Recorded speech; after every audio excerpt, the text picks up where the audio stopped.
We're over halfway through the year. No need to freak out. Let's everybody just try and keep calm. I'm Jack, this is Spread Book Joy, and today I'm doing the mid-year calm down tag, which was created by Leandra at the TBR0. And Leandra didn't tag me in this, but she did mention a video I'd made, which was all around trying not to put pressure on ourselves for reading and read more joyfully in her video. And she recreated this in response to the traditional mid-year freak out tag, which I've always thought, I don't like the term freak out. Why are we freaking out? You know, why are we putting pressure on ourselves? You know, we've got halfway through the year. Wonderful, we've got another 6 months of reading in front of us. Let's try and think about it in that way. Though I do think, I know it's a bit of fun. I know it's just a bit of fun and tongue-in-cheek mid-year freak out, but it doesn't really fit well with my channel. So I wanted to do a mid-year review, and what better way than the mid-year calm down tag, which ties in nicely with everything that I kind of aim for and stand for on this channel. So grab yourself a cup of tea. I've got some buttermint tea because I've got, you might be able to hear, a cold and a cough in the summer. I mean, it's 29 degrees Celsius here in Devon today, so I might be a bit shiny as well, but it's about 84 Fahrenheit, if you're wondering what it is in Fahrenheit, and it's a little bit hot. So I've got my tea to soothe my throat because I'm likely to burst out into coughing, but hopefully I can get through this tag without that. So grab your drink and let's get into it. If you do have a cough, mint tea really does soothe, really soothes it. I know people talk about putting honey and stuff, and you could put honey in that as well, but for some reason mint, I think it's like the kind of mentholy feeling to it. It really kind of soothes a cough, so it's a good recommendation. Okay, so this tag has 10 prompts and they're all very sweet. The first one is about thankfulness and what 2025 has given me thus far. And so 2025 thus far has given me lots of amazing things. It has given me Joy Reading June, which my friend Alice thought up, and what I loved about Joy Reading June, because June is her birthday month and the month that she passed away in. Some melancholy moments for me, but there were also some joyful moments in seeing the community come together and wanting to read for joy, which was her idea, so that was lovely. And there's a wonderful video, if you haven't seen it, or Booktubers talking about books that bring them joy, that Gareth put together from Book Songs and Other Magic, and I'll link that in the description box below. It was really sweet, and I was in that, and so were the other co-hosts of Joy Reading June. So, and I had a really nice June in terms of my reading and not putting pressure on myself. But yes, it could have been a far more difficult month. I mean, it was difficult in its own way, but it could have been far worse if it wasn't for the fact that this idea of reading for joy that Alice gave us wasn't there, and that people weren't coming together for it, which just made it easier. So thanks to everyone who took part. The challenges, I've been enjoying the Ben Reads Good challenge. That's been a great way to shop on my shelves. I've been enjoying bookish games with friends. I'm going to do some more of those. I'll link the videos down below, but I played some very silly games with some other booktubers based on British game show Blankety Blank called Bookety Book, and I've got 2 videos there, one with my usual book waffle group and the lovely Charles Heathcote, which was really funny, and then we had a session with Katie from Books and Things and Gareth from Book Songs and Other Magic and Charlie, and I can't remember which of the book waffle group was in there other than Charlie. I think it was Ange maybe, but yeah, I'm kind of mixing the 2 sessions up in my head, but go and watch them, they're really funny. They're only about 20 minutes long. I might do some more of those. That was fun. And I put a video out in March, which is now my biggest, most viewed video. It went to, its current last count is 13,000 views, and it's not subscribers, 13,000 views, and it doubled my subscriber count within a month. So I went from having 1,800 subscribers in March to double that, and now I'm standing at around 3,900. I'm heading towards 4,000 subscribers, so I can't quite believe that. A little bit daunting, I have to be honest with you. It wasn't all like wow amazing. It was a little bit daunting to think that many people were watching, but yeah, I'm very grateful for all the new subscribers and the ones who've been around for a long time, so thank you. I'm also thankful for new friends and new channels that I found here on Booktube, and if I've connected with you in the last 6 months to a year, you know who you are. I really enjoy watching you and interacting with you. Some of you I've buddy read with or chatted to outside of Booktube, which has been nice, and long may it continue. It's really nice to discover new friends on Booktube, and I've discovered some wonderful ones this year, so you know who you are, and thank you for bringing extra joy into my life.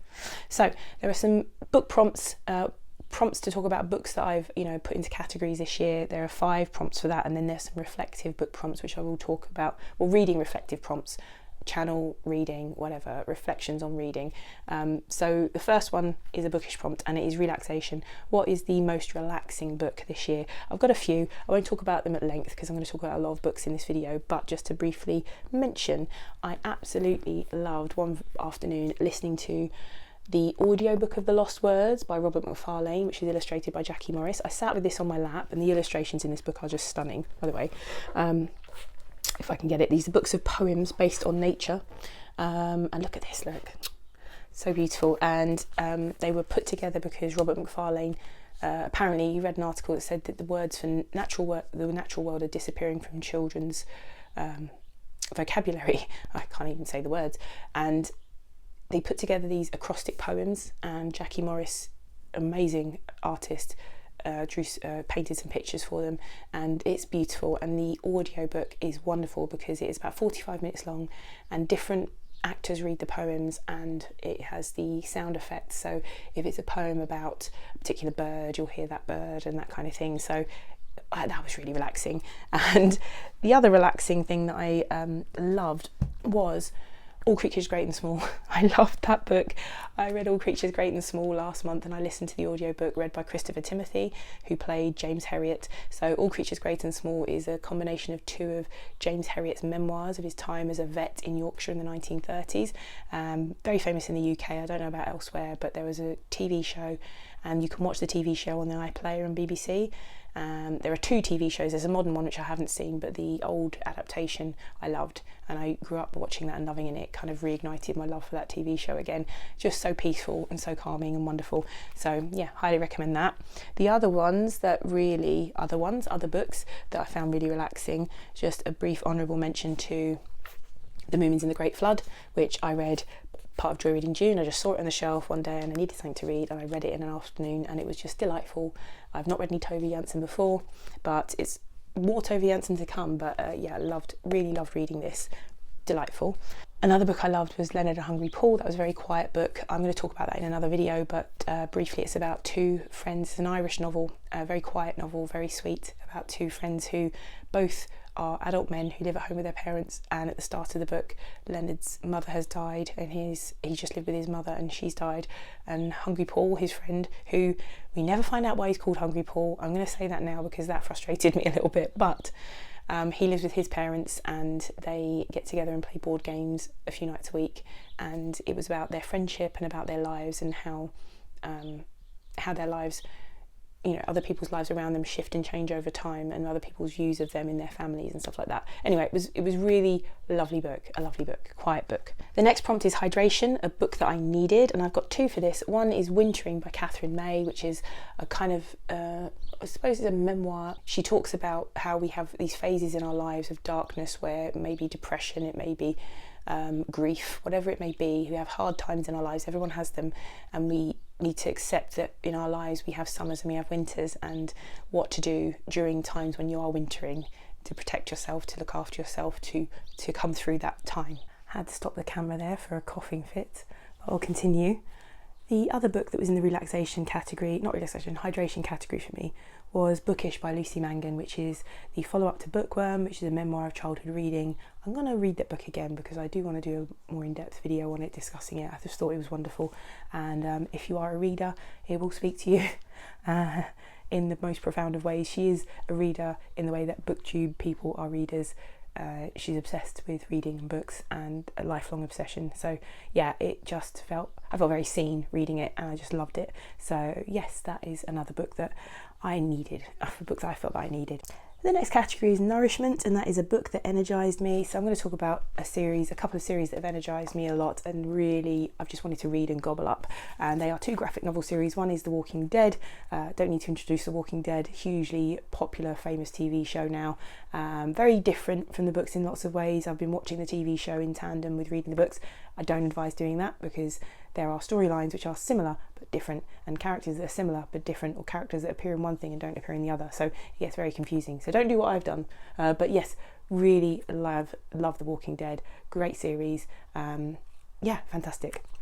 And the other graphic novel series I've just fallen in love with this year is Saga, which Gemma from Gemma Books sent me this, and she was raving about it. Her and Alice were reading them, and she sent it to me for Christmas, and I have gobbled up the first 10 volumes in the space of about 2 or 3 weeks at the beginning of the year, and that's all that was on Libby, but there is a new volume of Saga out, so I will be hopefully getting that soon. But yeah, really energized by these because they're just, I could just eat them up, really. Basically, I really love reading them. Another book that energized me that I loved was Lirel by Garth Nix.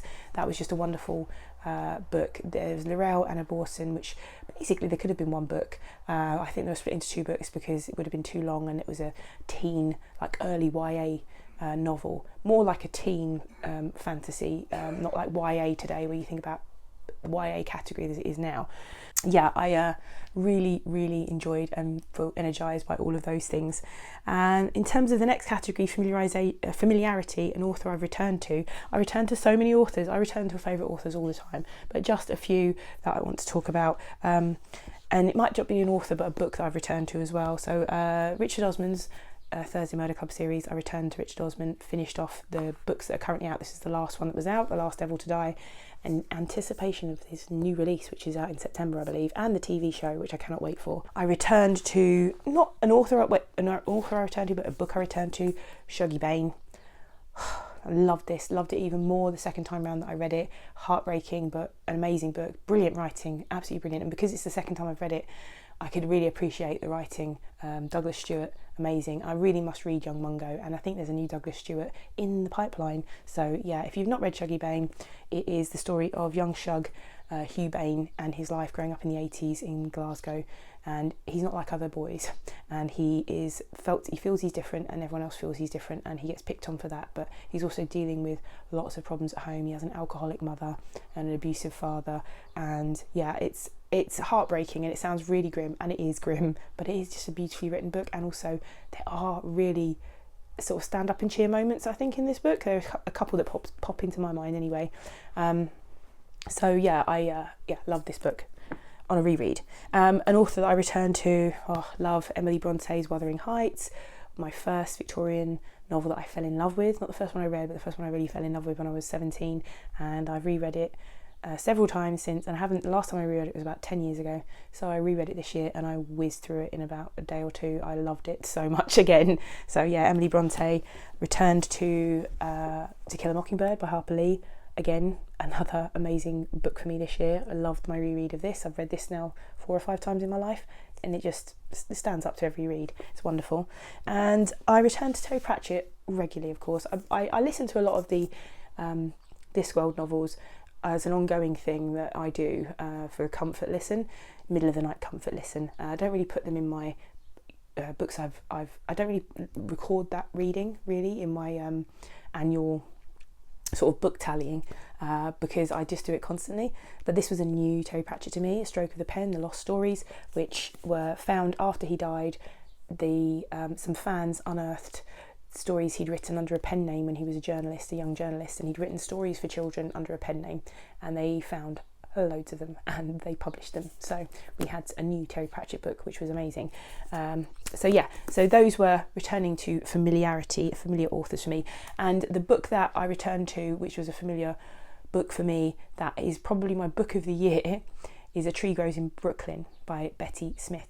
I reread this, and I'd wanted to reread it for a while because Marilyn Meyer Mendoza, who I am also thankful to have met this year, she's an amazing booktuber and she lives in Hawaii, and she's 75 this year, I think she's going to be. She came over here to the UK, and I had afternoon tea with her a few weeks back, and that was amazing. We've been friends on Booktube for about 4 years now, and she is an amazing person. Anyway, she loves A Tree Grows in Brooklyn. It's her favourite book. She grew up in Brooklyn in the parts of it that are featured in the book, and she loves that book. And I read it when I was younger, and I loved the film. The film is a big family favourite of ours, and I reread it and I cried. I loved that book so much, and for this reread I really connected with the character of Francie Nolan so much on so many levels, for so many reasons and so many personal reasons. And it just was a wonderful book, and I think it's probably my book of the year so far, probably. But yeah, if you've never read A Tree Grows in Brooklyn, it's an American classic, and it is about the Nolan family, and they are living in the tenements in Brooklyn in the 1910s and 1900s, and it's about Francie and her brother Neely and their mum, and mainly it focuses on Francie, and she's growing up in this really difficult time, and they're very, very poor, and yeah, it's just a wonderful book, The next category is healthy risk, new to me authors. You could talk about books that are outside of your comfort zone. I haven't been reading outside of my comfort zone because I generally have quite a broad zone. There's very few things that are outside of my comfort zone, and if they are, it's because I know I've tried them and I don't like them. Although, when I talk about plans, there may be something that about to change there. But new to me authors, they're Anne McCaffrey, Dragonflight. Anne McCaffrey wrote these in the 60s and 70s, I believe. And this is the first book, The Dragon Riders of Pern, in her Dragonflight. Dragon Riders of Pern is a series, and I love these old covers. Look at that. Anne McCaffrey, I've wanted to read since I was younger. Don't know why I never read any Anne McCaffrey before, but I really enjoyed it. Not up there with my top fantasy of all time, but it is, classic fantasy sci-fi. I mean, you call it sci-fi because Pern is actually another planet. But yeah, wonderful. Really enjoyed that. Want to read more Anne McCaffrey. Definitely going to be reading more Anthony Trollope with Pat from Book Chat with Pat. Hi Pat, we read this together. I've wanted to read Trollope for a long time. I thought I'd start with the Barchester Chronicles, and this is the first book in that series. There's 6 books, I believe. We are carrying on with it because we really enjoyed this first book. And a lot of people think the first book is quite is not as good as the others, so I'm really looking forward to it. I'm in for a treat, and Katie from Books and Things inspired me to pick up some Anthony Trollope because she loves him so much, and yes, I really enjoyed this. So looking forward to more Trollope. Loved this so much. This was a new to me author and illustrator, Victoria Jameson, creator Roller Girl, but she wrote this graphic memoir, she illustrated this graphic memoir from this life story of Omar Mohammed, who grew up in the largest refugee camp in the world in Kenya. I believe it's the largest one in the world, and he grew up there with his brother. No parents, but they had a woman who kind of took them on as a guardian, and she'd lost her children and she took them on as a guardian, but they had to live in their own tent. She didn't live with them, she just looked out for them. And his brother was or is neurodivergent. I believe he's autistic and doesn't speak, like non-verbal apart from one word. This was so poignant, so moving, and very important. And it's middle grade, but I think anyone could be able to read it. I'd highly recommend reading it. It made me cry, and it made me cry hard for the state of the world that we are in now. So yes, very important book. I did a whole live stream chat about it with Katja. This was one of our Reading the Globe YA picks, and so far one of my books of the year, and Katja and I talked about it at length. So I'd highly recommend reading it, and then you can go and look at our spoiler-filled review or chat, and I'll link that in the description box below as well. Mikey Please, another new to me author who's going to be an auto by author. Mikey Please I discovered because of his wonderful picture book, his debut picture book, The Cafe at the Edge of the Woods, and this is his debut book for adults, The Expanded Earth, which is the first in a series about the world when humanity shrinks to 10% its size and the repercussions of that, which are horrific. And I loved it. He illustrated all of this as well. It's a beautiful edition of this book, so I really like Mikey Please. I think he's going to be an auto by author for me. And the other book I loved, and I can't remember the author, but it is A Little Trickery. I think it's Pike is the surname. Anyway, A Little Trickery, shortlisted for the Women's Prize for Fiction.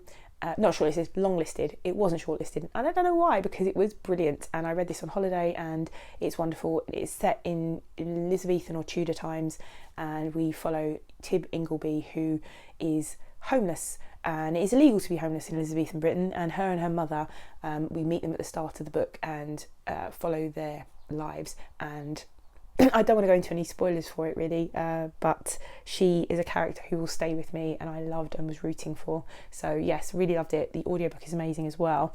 And the other book that really stuck with me of a new author was Elena Knows by Claudia Pinheiro.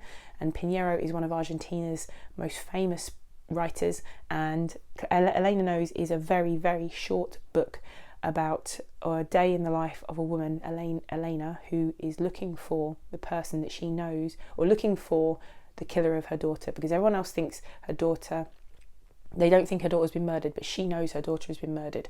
That's why it's called Elena Knows. And she knows the daughter has been murdered, so she goes looking for the daughter and the killer, and she has Parkinson's, and so we follow this woman's journey across a day dealing with her body and the illness. And she sort of counts her day out in portions of taking her medication so she can move, and then she gets has to take her next bit of medication.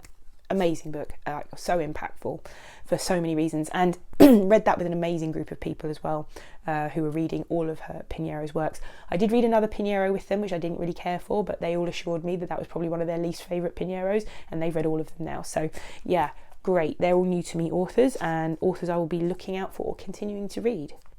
Prompt 7 is reflection, changes in my reading. Reading taste, it says here. There is no real change in my reading taste, though. Last week, was it last week or the week before? I went to the Globe Theatre to watch Romeo and Juliet, and I love watching Shakespeare.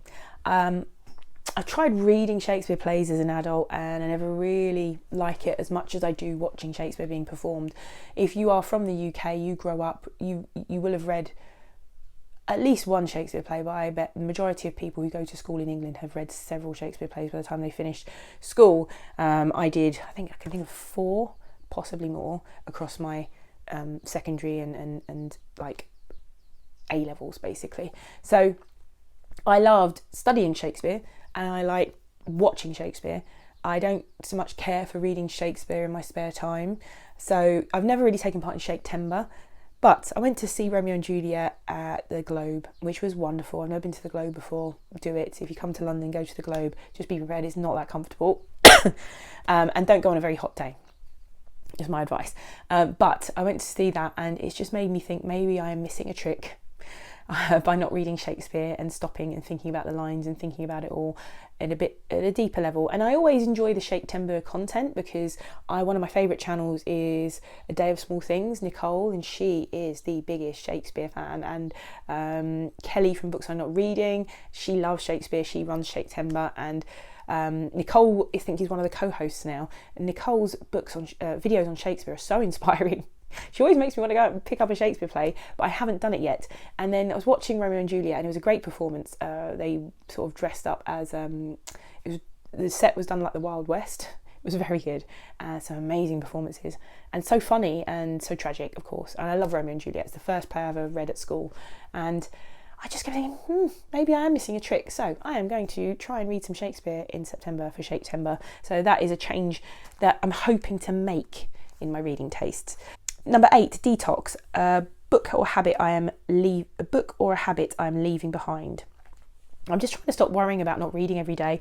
I haven't read for 2 days at this point because I've just not been in the mood. So I'm trying not to worry about that when that happens, or put pressure on myself or think I need to read. If I don't want to, I don't do it, and I don't worry about it.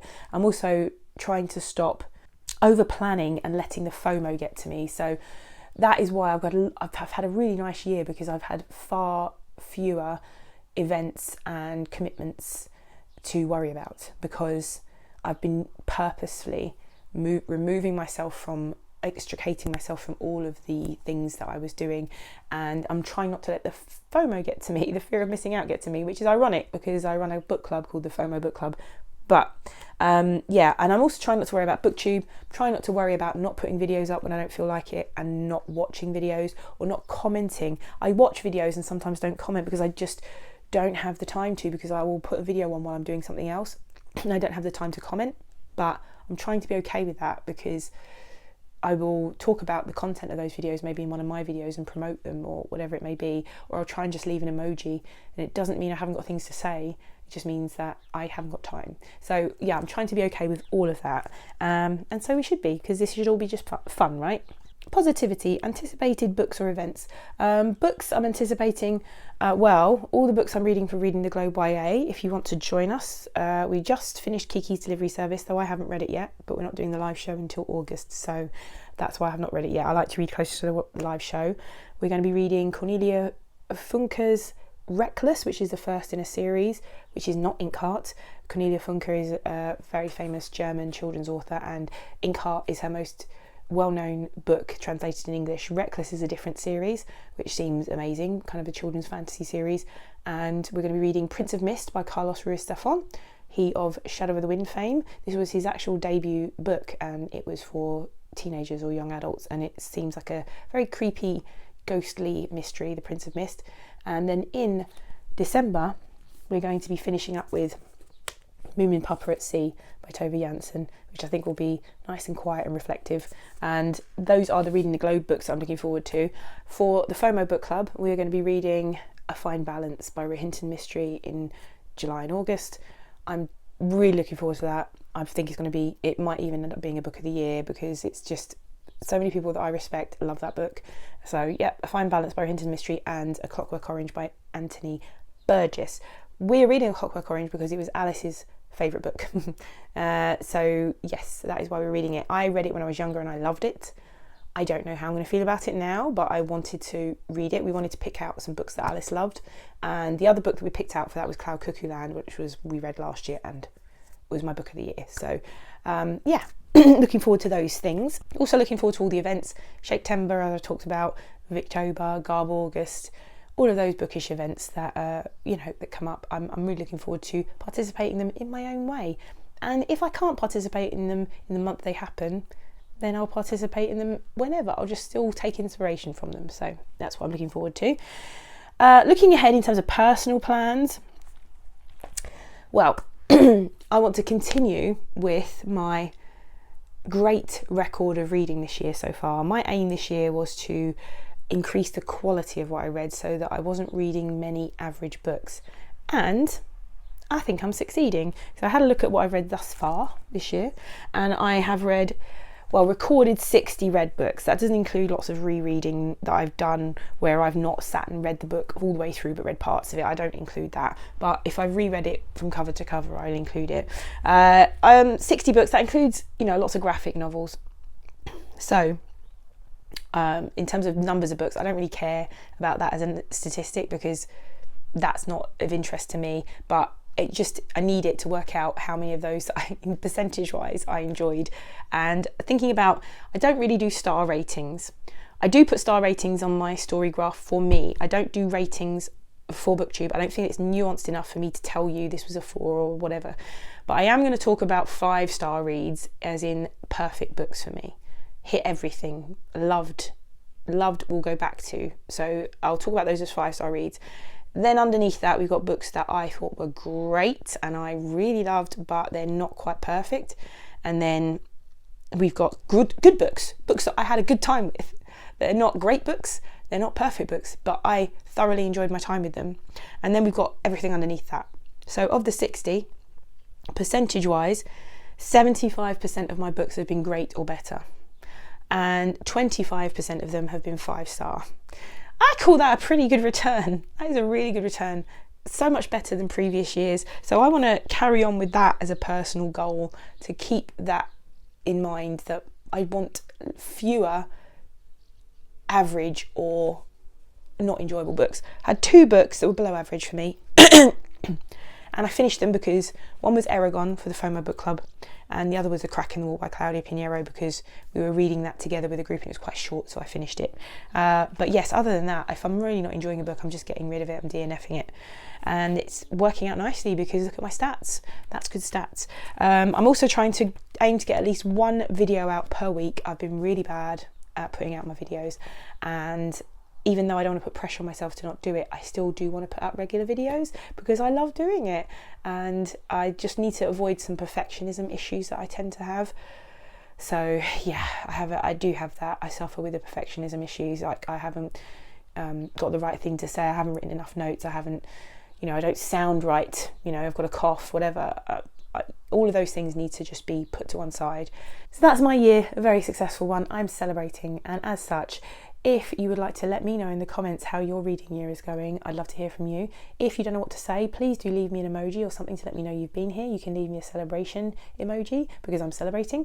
And if you've never been here before and you like my rambling nonsense and my eclectic reading taste, maybe think about subscribing, and hopefully I will see you again here soon.